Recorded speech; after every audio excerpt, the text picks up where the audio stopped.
crucial part of staying safe is for staff to implement simple, immediate de-escalation strategies to defuse the situation and keep staff and patients safe. Following an incident, staff need to be reflective practitioners, able to learn lessons, observe and analyse challenging behaviours and implement care strategies to prevent incidents from reoccurring. Staff also need to be self-aware by examining their own attitudes and behaviours and how verbal and non-verbal communication, body language and tone may contribute to making a situation worse. Sian was admitted to an orthopaedic ward after a road traffic accident with injuries to both legs. She has mental health issues and is extremely vulnerable, whilst also being aggressive and unpleasant to staff. Nurse! Nurse! Fat slag! Nurse! Janine, you bleed me urgently. Yes, it's Sian. She's having problems. This is Robert, Sian's doctor. Okay, so the problem? Yeah, we've had some issues with her before that required security. Yeah. We're kind of hoping you could I calm her down a bit. Her, I can hear her. Yeah. Unhappy to be in hospital, Sian attempts to leave the ward and is found on the floor by healthcare assistants. Her initial response towards staff is one of aggression, distrust, vulnerability and distress. Sam, I'm here to help you. I'm here to help you. I've been ringing. Why haven't you been answering me when I've been ringing? I don't know why the nurses haven't come. Oh, I don't know why the nurses have been coming because you're stupid and you don't care about anything. What we have to do is get you out of pain because you're clearly in a lot of pain. Yeah, because you haven't given me anything. Let's get you something. Let's get you some painkiller. That's why you were ringing, isn't it? So I know you're due painkillers. So what I want to do is I want to get you back to bed. No, you're not going again. You're not going to ignore me again. I certainly won't ignore you. Yeah, but no one's coming back to get me. What I'm going to do is I'm going to get the painkiller. Then I'm going to come back, Sian, and I'm going to come and talk to you about this because it's just been such a horrible time for you, hasn't it? Managing an episode of challenging behaviour relies on various de-escalation techniques. In this situation, a practical approach is taking the time to get to know the patient as an important tool to gaining trust and better understanding the reasons for the behaviour. Sian, is the painkiller kicking in now? I think so. Yeah. You really hurt yourself, didn't you, getting off the bed and on the floor? Yeah, because no one was listening to me when I was ringing. Yeah. You know when I said that the nurses weren't, I didn't know where they were. They had actually wanted to come and help you. Yeah, why didn't anyone come then? Do you remember that over the weekend security came 7 times to see you? Now, we have a problem, don't we? In that we don't want... Yeah, no, because no one comes. Had you thought that might be because of the way that you were shouting at the nurses and at the doctors and security as well? I mean, it hasn't been easy for them either, has it? Now, you're in hospital. We actually want to look after you. So we've got to make a plan, Sian. We've got to make a plan. A post-incident ABC, incident analysis chart, can be used to record and organise observations where practicable. This helps to spot behaviour triggers and patterns in order to identify appropriate and effective care strategies. Have a plan and ask the nurses to come and see you, say, every hour, and just check up how you are, see if you want anything, see how you're doing. And, if you felt like it, have a bit of a chat with you. I mean, how would that be? Be good. When you're faced with an episode of challenging behaviour, then obviously the first thing to do is follow the guidelines. What I find in practice is that people don't trust their own instincts enough. And often when you're talking about an event afterwards and you'll say, well, this is what happened, this is what we did, they'll say, actually, we wanted to do that earlier, but we didn't know if it was right or not. And so often, actually, common sense is right. Things like they want to try and calm the patient down, they want to talk to the patient, they don't want to avoid the patient. Obviously, they have to think about safety, they have to think about distance and is there an exit and all of those things. But generally, the instinct is always to actually help the person. People don't behave like this for no reason. There's a trigger for it. And what we need to find is a trigger. It's always some unmet need. So it could be a physical need, or that unmet need could be psychological. And that's an area that we need to consider as well. You know, if somebody's in care, in hospital, they can feel very abandoned, or they could have a history of being very abandoned throughout their lives, and this is just reinforcing that. And you know, it's one way of actually getting people to take notice of you. And sometimes, you know, if you've had a very difficult life, the only way you've actually been able to get any of your needs met is by being very demanding, very aggressive, and that way people take notice of you and they help you. But the trouble is that there's always this feeling of, well, this person's attention-seeking, they're being aggressive, they should be able to stop it. And actually, you know, they don't enjoy behaving like that. I would say most of the time the person is desperate to be helped, but they just don't know how to ask it in the way that's socially acceptable. I think when you're presenting yourself initially in the situation, lots of people think that they should try and stop the behaviour. They think they should try and get control of the situation. And this is what often kicks things off more. So they come in and they say, so-and-so, this is unacceptable behaviour and I want you to go back to your room.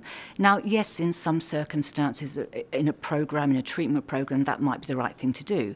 But actually, we have got an urgent situation where we need to calm it down. So I would tend to go with anything the patient says. I don't argue with them, I don't confront them. Obviously, you know, if they're being dangerous to other people, you move quickly and you include security, and you're very aware that you have security as backup. And what you might have is you might have called them and they might be in the background supporting you and ready to come in if you need them.